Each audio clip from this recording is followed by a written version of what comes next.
Madam రెండు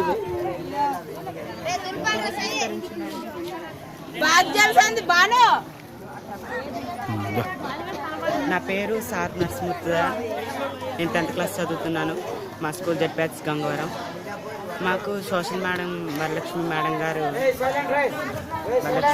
ఏం చెప్పారంటే మా ఫస్ట్ ప్రాజెక్ట్లో భారతదేశ భౌగోళిక స్వరూపాలను గుర్తించమన్నారు. మొదటగా మన భారతదేశ భౌగోళిక స్వరూపాల్లో హిమాలయ పర్వతాలు అనేవి ఉన్నాయి. హిమాలయ పర్వతాలు మన సముద్ర మట్టం నుండి హిమాలయాలు 2400 కిలోమీటర్ల పై భాగంలో ఉన్నాయి అన్నమాట.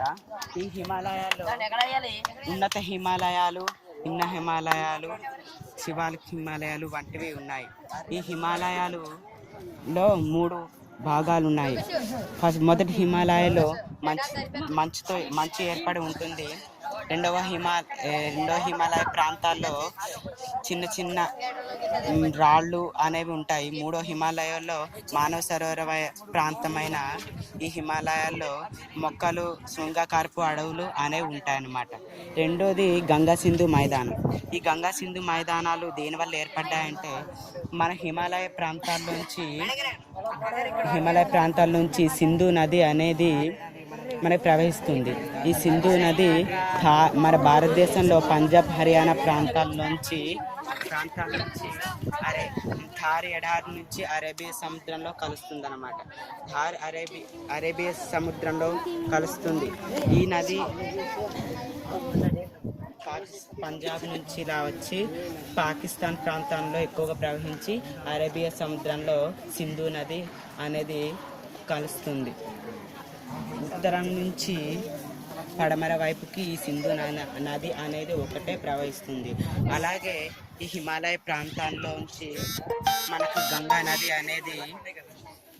నది అనేది మన భారతదేశంలోకి ఉత్తరప్రదేశ్లో ఎంటర్ అయ్యి ఈ జార్ఖండ్, అస్సాం లాంటి ప్రదేశాన్ని ప్రవహించి మన హిందూ మహాసముద్రంలో, ఈ పశ్చిమ బెంగాల్లో ప్రవహించి మన హిందూ మహాసముద్రంలో ఈ గంగా నది అనేది ప్రవహిస్తుంది.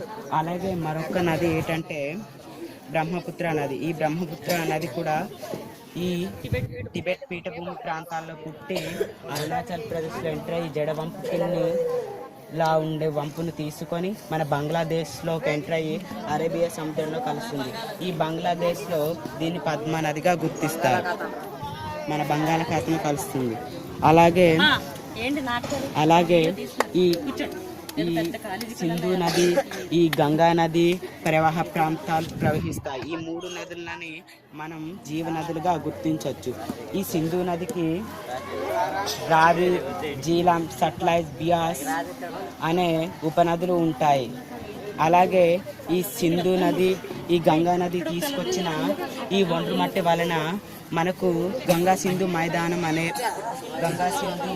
అనేది ఏర్పడుతుంది. ఈ ఏర్పడిన వల్ల మన భారతదేశంలో చాలా హెక్టార్ల భూభాగం సస్యశ్యామలంగా ఉండడానికి ఉపయోగపడుతుంది. ఈ గంగా సింధు మైదానాల తర్వాత మనకు పీఠభూములు అనేవి ఉంటాయి.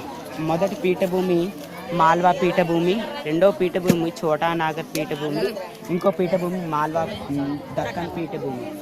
ఈ పీఠభూముల్లో అరావళి పర్వతాలు, అలాగే వింధ్య సాత్పుర పర్వతాలు మాల్వా పీఠభూమికి, దక్కన్ పీఠభూమికి మధ్యలో ఉంటాయి. ఈ చోటానాగర్ పీఠభూమి, దక్కన్ పీఠభూమి దగ్గరగా ఉంటాయన్నమాట. ఈ పీఠభూముల్లోనే మనం ఇప్పుడు నివసిస్తున్న ప్రదేశాలు ఈ పీఠభూములు. అలాగే మనకు తూర్పు కనుమలు, ఉత్తర కనుమ అనే 2 కనుమలు ఉంటాయి. ఈ కనుమల్లోనే మనకు చాలా నదులు పుట్టాయి. ఇవి అరేబియా సముద్రానికి పక్కన ప్రాంతాల్లో ఉంటాయి.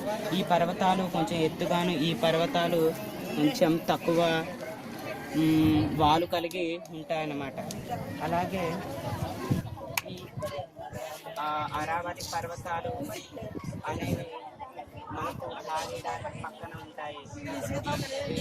వింధ్య సాత్పురా పర్వతాలు దక్కన్ పీఠభూమికి మాల్వా పీఠభూమికి మధ్యలో ఈ పర్వతాలను రెండింటిని వేరు చేస్తాయి. ఈ గంగా సింధు మైదాన ప్రాంతాలు తర్వాత ఎడారి అనేది ఎందుకు ఏర్పడిందంటే మనకి నైరుతి పవనాల నుంచి ఆవిరైపోయి వీచే గాలులు వీస్తాయి. మనకి ఈ సముద్రం నుంచి ఆవిరైపోయిన ఆ నీరు మేఘాల రూపంలో పైకి వెళ్ళినప్పుడు ఇక్కడ నుంచి ఆ నైరుతి నుంచి వీచే గాలి వలన ఇవి ఇక్కడ దాకా వీచి ఎత్తాన పర్వతాలైన ఈ వింధ్య పర్వతాల దగ్గర ఆరావళి పర్వతాల వద్ద ఇవి వర్షాన్ని ఇచ్చేస్తాయి. అందువలన పక్కన ఈ అరావళి పర్వతాలలో వర్షాలు కురవడం వలన ఈ ఎడారి ప్రాంతంలో వర్షాలు కురవకపోవడం వలన ఇది ఎడారి ప్రాంతంగా మారిపోయింది. అలాగే ఈ ఎడారి ప్రాంతంలో లూని అనే నది అలాగే ఇందిరాగాంధీ అనే కాలువ మన ప్రభుత్వాల ద్వారా తవ్వించడం జరిగింది. ఈ లూని అనే నది అలాగే ఈ ఇందిరాగాంధీ కాలువ మన సముద్ర ప్రాంతాల్లో కలవకుండా లోలోప సరస్సులలోనే ప్రవహించడం అనేది జరుగుతుంది. అలాగే మనకి దీవులు, మన భారతదేశానికి ఇరువైపులా లక్షద్వీపులు అలాగే అండమాన్ నికోబార్ దీవులు అనేవి ఉంటాయి. ఈ అండమాన్ నికోబార్ దీవులు ప్రాంతంలో ఇందిరాగాంధీ పాయింట్ అనేది ఈ ప్రాంతంలో ఉంటుంది.